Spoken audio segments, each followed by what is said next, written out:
surprised, and she asks like, "What is, what is that joke? Like, why do you give me copies of the same novel?" So what happened is that both of them were trying to copy each other, like because they were not themselves, like uh, they they tried to be another writer so much as so they become each other and their writings mixed up. So this is really interesting and this is really passionate. Yeah. Yes. And then we are. So in the eighth chapter, we see all of the characters bringing together, right? Mhm. We see Lotaria Yes, after Ludmila, yes. after our reader, and they all come to the Flannery like separately. They don't come to him together, and he talks to both of them, to each of them separately. And when I actually didn't notice the shift when he shifted very fast from his desk to his office when he's like welcoming visitors. It was very fast, and I didn't even notice the shift. Yes, I guess. I think it's the whole point of the book. Like we are turning from one point to another without feeling the drastic change in the place. Maybe, yes. That was actually engaging because I didn't notice, like, I was not interrupted while reading, and I felt really engaged into the book, into the scenes that are happening. And when I, at the moment, saw Ludmila, Lotaria, I was like, what? How did they appear there? And but I was surprised that there was no reader. And also, we have seen that he is talking about he was copying the first sentences of famous novel Arabian Nights because he was struggling to write his own novel, and he started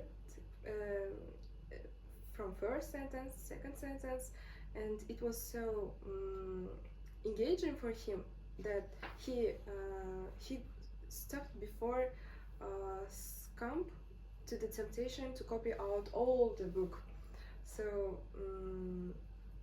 when he was doing this copy, one man called him. Yes. This man was Marana. Marana was his translator, and he said that he found some book which was translated into Japanese, and this was his book, our Flannery's book. But when he got this book, he didn't know which book was it exactly, and he would never understood because the only his name was written there in Latin alphabet. So um, so he was like that was fake book actually. As I understood, Marana gave him fake book with fake narration, but it was called but it was written like called that it is written by Flannery. Yes. Yeah, yes. And then Marana comes to him when our writer is so disappointed, he's just struggling to write. At that point, at that moment, Marana comes to him and he just let him know that he's going to Japan. That that's it. And I noticed that Marana came to him when he was at his low, and Ludmila came to him when he was at his low. Like, I still feel that something did happen between Ludmila and Marana in the past. Yes, so then we see drastic difference between Lotaria and Ludmila in this chapter, because when Lotaria comes to him, she's doing a research, and he's using one of his themes to do the research. And when Flannery asks her questions, she weirdly explains the way she reads his books. She doesn't read them. She puts them into some machine, and this machine just gives you the frequency with which each word was used. And by looking at the frequency, how frequent it was, how not frequent. She just makes a whole summary of the book just by looking at the words. And he was so disappointed, and he felt like this is not what he expected his readers to do. And but then Lataria is so, she just has a character, and I really felt that she has a character, and she was even not kind of trying to respect him as a someone who as a writer. As a writer, yeah. Yeah, she just gives him some things which are straight and her viewpoints that cannot be contradicted. And then he says, "Thank God I have readers like Ludmila," because then she introduces Ludmila also in her speech. She says, "My sister, she reads not in the same way as I do. She just wastes her time on reading when I don't do it." And so here we see that he again like feels this feels something towards Ludmila again. Yes, I agree with you that because due to this scene with Natalia, he felt even more anxious because he is not secure about his writing, and these scenes happens, and he is like, "Oh my God, what's happening?" And then he had a conversation with Ludmila, and what was interesting that he felt that Ludmila is angry to her sister, but that wasn't so. Actually, they he she was like accepting her the way she is, and on the and he was interested how did Ludmila perceive him as a writer, and she said that she's not disappointed. She sees him as a Silas Flannery, because like just an ordinary person. That hit him a little bit because he was like, "Oh, you perceive me as some ordinary person," but she didn't like this. She didn't want to offend him. Yes, and she said that I can. She would like to see how he is writing. Like I mentioned that his thoughts are becoming reality, and she says that the physicality of the act can help to write or something like this, and this reader gets it in another point, not the point what she wanted to say, and tries to approach her, tries to like become more close to her physically, but she's saying like, "No, you are a nice guy, but I wouldn't like to work. I wouldn't like to become such close with the writers." I guess again we can see her boundaries there. Yes. So Okay. at this moment, after the Ludmila left, he rushed to Spyglass and tried to see the woman who is sitting and reading on the terrace, but he didn't find her, and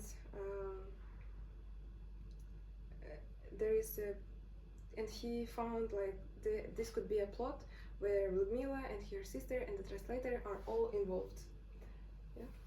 Yes, and we also can see that Silas Flannery once he just thinks maybe Ludmila is just that girl who's reading, but she isn't her, right? As it turned out, she isn't her. That is like separate woman, as I understood.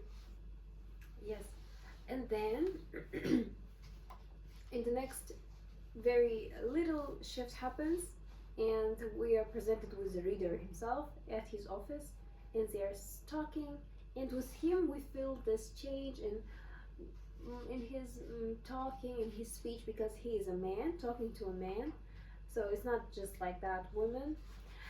And now he's more harsh and rude with him when he hears that that reader is also attracted to Ludmila, and he's talking about this to him, and he thinks, why is he talking about it to me? And what our reader did was he told him that he has been reading his books, but they just finish without any ending, and he has a trouble in finding the continuation, and the author says, well, you cannot bother with finding anything because they were fake books and they were not actually mine. And he says, in that moment, our reader says that, well, actually, I know who you are, and I know Ernest Marana. I know that it's him who is reading these things, and I know that he has something with Ludmila in the past. And at this moment, our author becomes very angry, and we just see his like true face, I think. Flannery's? Yes, Mm, like not, he doesn't have any patience, rude, he's just a writer who's like typical unmotivated writer who lost his patience, like who lost his passion. yes, he is unmotivated, but he is writing at least this diary, and this is his purpose, like to introduce us in this diary. His like his motivation. I guess it is this woman who is reading, he is observing every day, and trying to impress her. And this diary is this collection of his thoughts, of his anxiety, and so on. So Okay. so when um, at the end, when he could write, like he is making a conclusion where he would like to write a novel composed only of beginnings of the novel, and he's making protagonist a reader, and he's giving him detective copy that he will go beyond, and he's writing from second person, you reader, and adding a young lady, other reader. He will they will work together, so writer can uh, remain along with this lady, and also he even added other reader's sister. So actually, oh yeah, this seems like this whole book. Yeah, like the description of whole Yes, plot. maybe this was like Like his prehistory of everything. Maybe this is the thing that has to be in the beginning, but now we read it in the in the middle. So now we actually see that every book, like whole book is a fiction. Yes, you're right. So at this moment, actually, reader is going to leave actually, and he is taking with himself a novel called "On the Carpet of Leaves Illuminated by the Moon" by Takakumi Ikoka. Let's see.